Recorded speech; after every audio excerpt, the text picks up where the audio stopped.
આંગણે આવે ને એની કરતા તો મોત આવે એ વધારે સારું. આ તે મોત તમને એટલું બધું વાલું લાગતું હોય તો જટ કહી દો, એટલે બોલાવી નાખું. રામ બોલો ભાઈ રામ ને કરી દઉં મહાણ ભેગા. અરે જે દિનો તું મારે માથે મરાણો જ ને તે દિનો હું મહાણમાં જ બેઠો છું. અને એમાંય મારી દીકરીમાં મીઠું ઓછું કે. સસરાજી મીઠાની બાબતમાં તો એવું છે ને કે ઈ તો કુવામાં હોય ને તો અવેડામાં આવે. અરે કુવા અવેડાને બાજુએ મેલ, અને તું જેટલું ઘરમાં રહ્યો જ ને એની કરતા તો વધારે જેલમાં જો. જેલમાં? હા તે આ તમારા ઘરમાં રહેવું ને એના કરતા જેલમાં રહેવું વધારે સારું. 2 વખતના રોટલા તો ટાઈમસર મળે. ખાધા કરવાતા ને રોટલા. હું તો ખાધા જ કરત, પણ જરા અબખે પડી ગયા એટલે મને એમ થયું કે હવે તમારી દીકરીના હાથના રોટલા ખાયા. આ તમે જેમ હવા ફેર કરવા બારગામ જાવ છો ને એમ હું રોટલા ફેર કરવા અહીં આવ્યો છું. હવે રોટલા ફેર વાળી પેલા મારી દીકરીને લાયક બન, કાંક વેપલો કર. વેપલો જો સસરાજી, હું તો વેપલો કરવાનો જ હતો, અને લગ્ન પહેલા તમે મને 10,000 દેવાનો વાયદો હોપ કર્યો હતો, પણ લગ્ન કર્યા પછી તમે ફરી ગયા, મને 10,000 નો દીધા.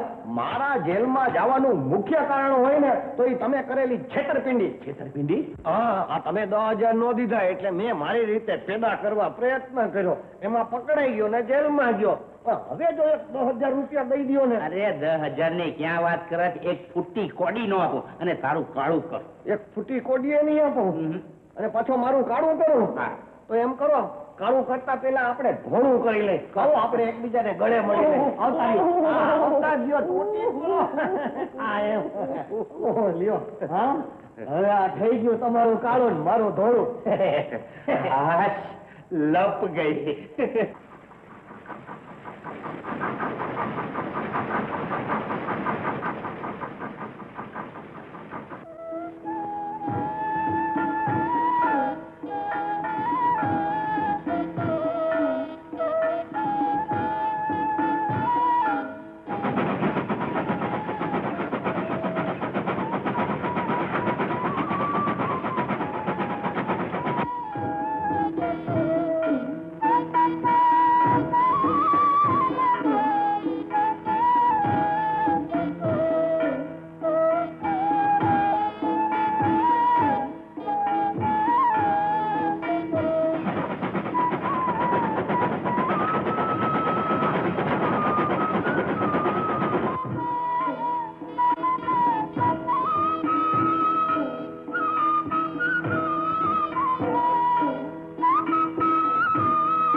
ક્યારના કૃષ્ણ મંદિરની ધર્મશાળામાં પહોંચી ગયા.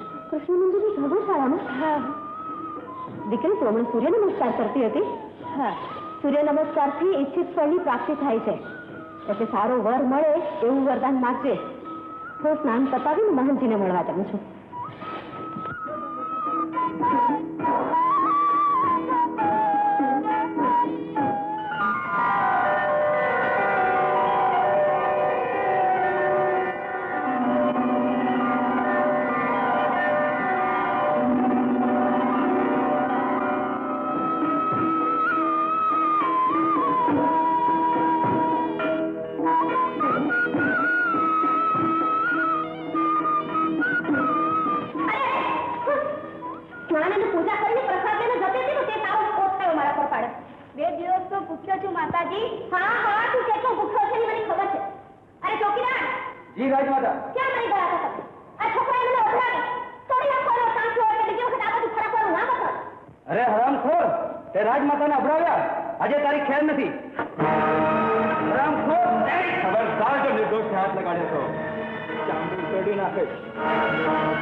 હું માણસ છું, જે તમે નથી.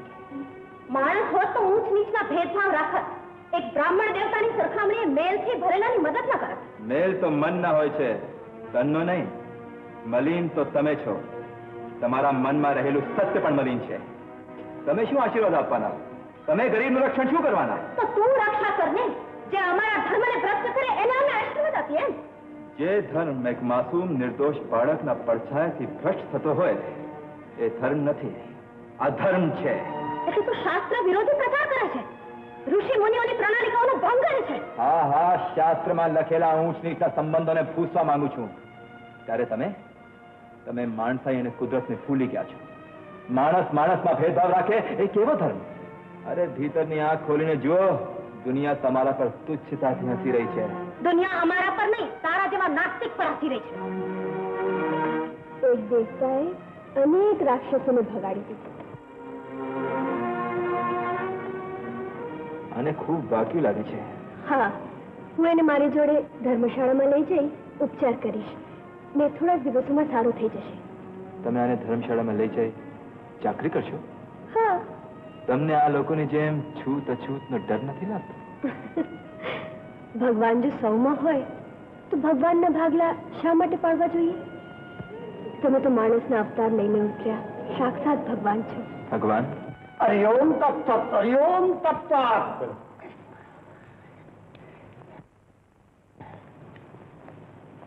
તમારા પૂજારી કૃષ્ણ મંદિરની ધર્મશાળામાં બિરાજે છે. ધર્મશાળામાં? હા. તમારી સેવા કરવાનું મારા નસીબમાં લખાયું છે, એટલે જ હું જે ધર્મશાળામાં ઉતરી ત્યાં તમે પણ ઉતરે. આ તો મારા ભક્તોનો ભાવ મને અહીંયા ખેંચી લાવે છે રાજમાતા. ભગવાન તમને લાંબી આવરદા આપે એ માટે કૃષ્ણ મંદિરમાં રાસનો પ્રબંધ કર્યો છે ને એ રાસમાં તમારી દીકરી ભાગ લેવાની છે પિતાજી. દીકરી રમા, તું તો કૃષ્ણ દીવાની છે, કૃષ્ણ દીવાની.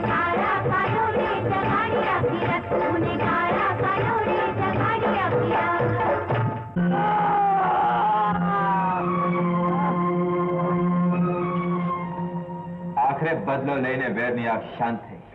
મહંતને એટલે નાસ્તિક કુમાર, આખરે તમે મહંતજીને બતાવી આપ્યું કે લોહીનો રંગ એક સરખો જ હોય છે. હા, તમને કઈ થઈ ગયું હોત તો હું જીવતી ન રહે. દીકરી, મારા વાળાના 2 હાથ હોય છે, જ્યારે જીવાડવા વાળાના 1000 હાથ હોય છે. મહંતજી, દક્ષિણાના થાળામાંથી કોઈ ઝવેરાત અને પૈસાની ચોરી કરી ગયું છે. રાજમાતા, ભગવાનનો ભંડાર ચોર લૂંટારો લૂંટી જાય તેથી ખૂટી નથી જતો, એ તો અખૂટ હોય છે. રાજમાતા, બહુ મોડું થઈ ગયું છે, તમારે હવે જવું હોય તો જાઓ, પિતાજીની સંભાળ હું રાખીશ.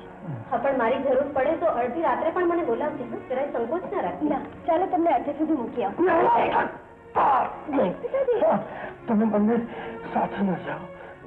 તમને ડર લાગે છે? ડરવાનું કોઈ કારણ નથી મહંતજી. બહાર પોલીસનો બંદોબસ્ત છે. એટલું નહીં કરતી. રાજમાતા, ભગવાનનો ભક્તોનો વળી કોનો ડર હોય? આ તો તમે અહીં બેઠા હો તો જરા જીવને ધરપત રહે, વિચાર વિનિમય થાય. દીકરી રમા, તું અહીંયા જ બેસ, હું જાઉં છું.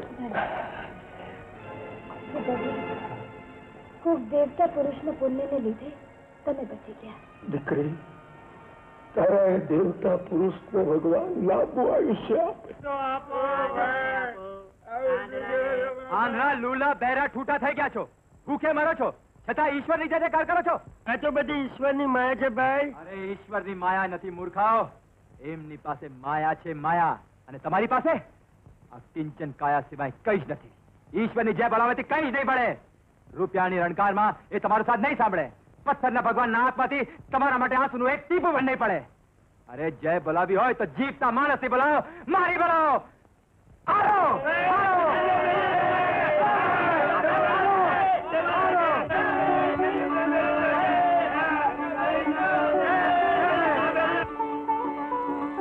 કેવી દાનેશ્વરી છે.